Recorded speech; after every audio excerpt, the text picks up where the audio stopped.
Hi everyone, welcome back to my channel. So, when I started working in corporate about 2 to 3 years ago, I was shocked when I learned that actually I would be spending the next 30 to 40 years of my life sitting at a desk and staring at a screen. It was especially shocking for me because I spent most of my life being extremely physically active. I was doing a lot of dancing growing up, tennis as well, a little bit of gymnastics. I was always a busybody, and around that period, I was really into dancing. And and spending a lot of time doing that. So when I got my first internship in person, working in an office, I was shocked. And I remember I even called my mom and I was like, I don't think I can do this. Like, this is crazy.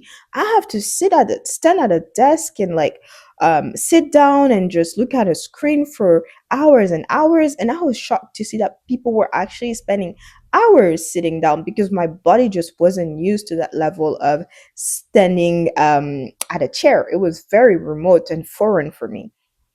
I remember I was spending a lot of time going in rooms and stretching and walking, going on walks as well, because I just was struggling so much. So I thought it would be interesting to come in here and share some of the ways that I try to stay active even when I'm in the office, because the reality is that some of us do have to work at an office, at least I do. So I found some tools that I'm using to get more movement in throughout the day. And as a result, I've also been able to influence some of my colleagues. So I'm hoping that by sharing this, and maybe you can share some tips with me as well, we get to create a community and a little bit of a revolution in corporate where people are finding movement within their workplaces and it's being normalized.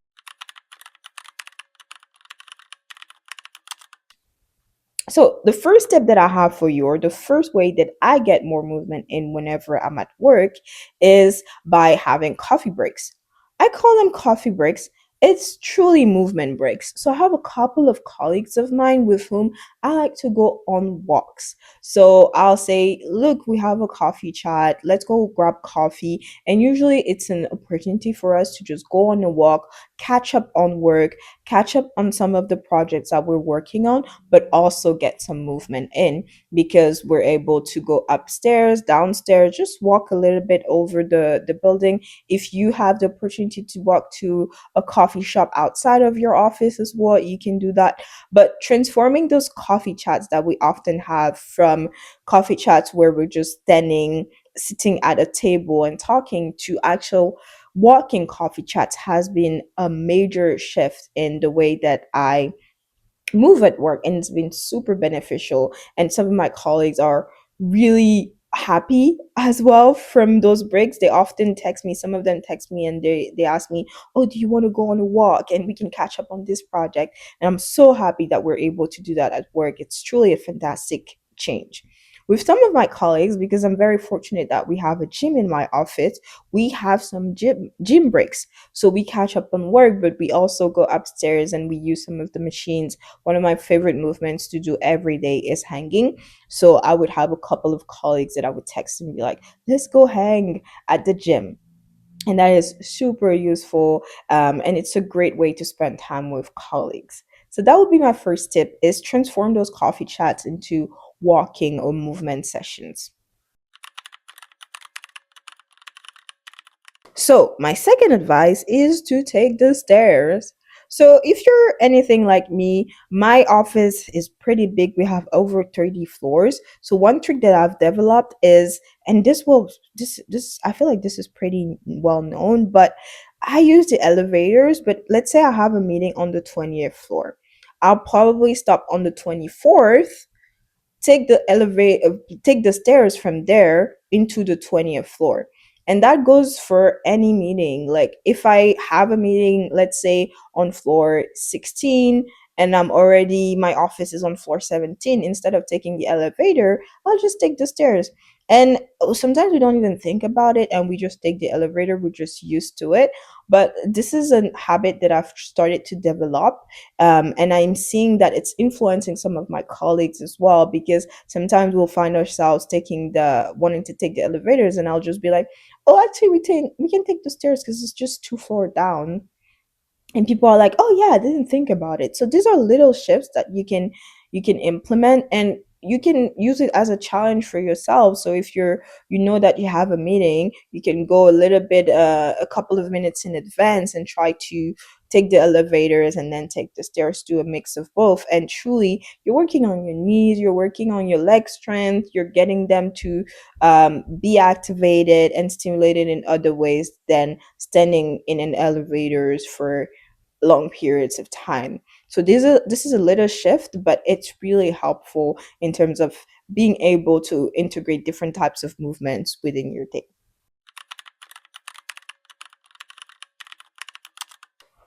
So the third tip that I have for you is to stand up.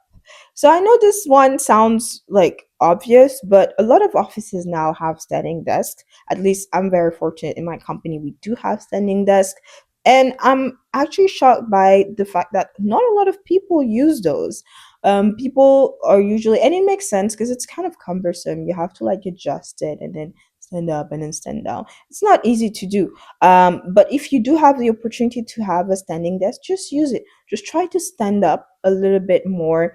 It is suggested to do that once every hour at least. I really enjoy using the standing desk because I just get tired from sitting down so much.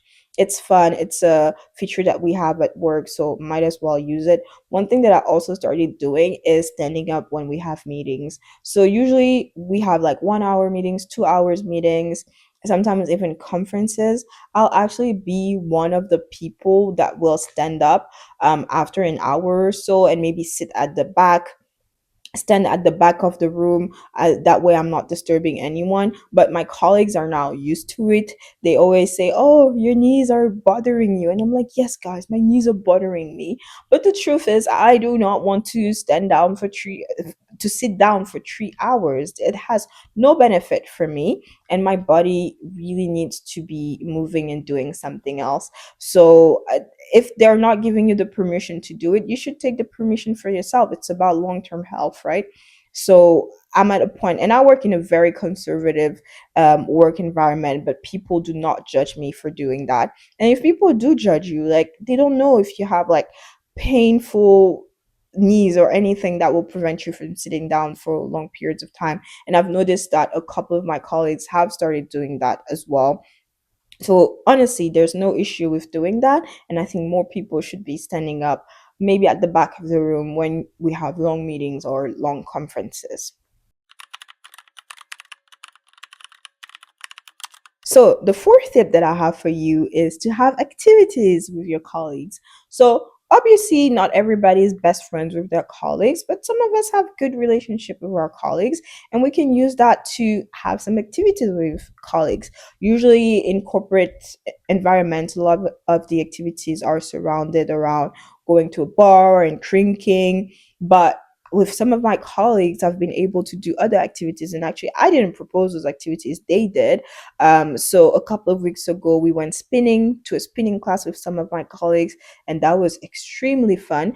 Usually, a lot of studios will have those 45 minutes classes that you can squeeze in with a lunch break. Some studios even have 30-minute sessions that you can squeeze in. So why not go with your colleagues? You're utilizing the fact that you're at work, but you're also utilizing your breaks to go and connect with your colleagues, but in a way that is fun, and you're being physically active as well. You could also create groups. Some of my colleagues have running groups at work, which is totally insane. So they'll go during lunch break and run for like 30, 45 minutes and then come back and shower and then continue with their days.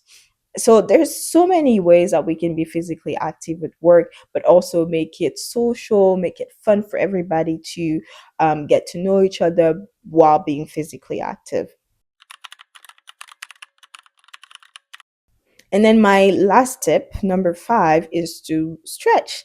And if you're not new to this channel, you've probably heard me say it 10,000 times, but I always talk about the benefits of stretching.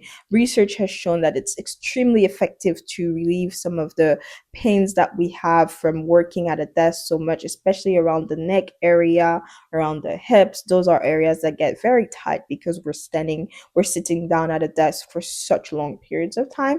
So one of my favorite things to do is just go in a room. Usually offices will have those rooms where people cannot see you because usually you're taking like a very important call. Just go in one of those rooms and start stretching, move side to side, try to stretch your neck a little bit, get some movement in your hips, in your knees, just get some movement in. Nobody can see you. That's one of my favorite things to do whenever I'm in the office and I've been sitting down for too long. Sometimes if I don't have access to a room, I'll just go in the bathroom and just get a little bit of movement in. And this is a habit that if you do every day, it will compound. You will reap benefits from that.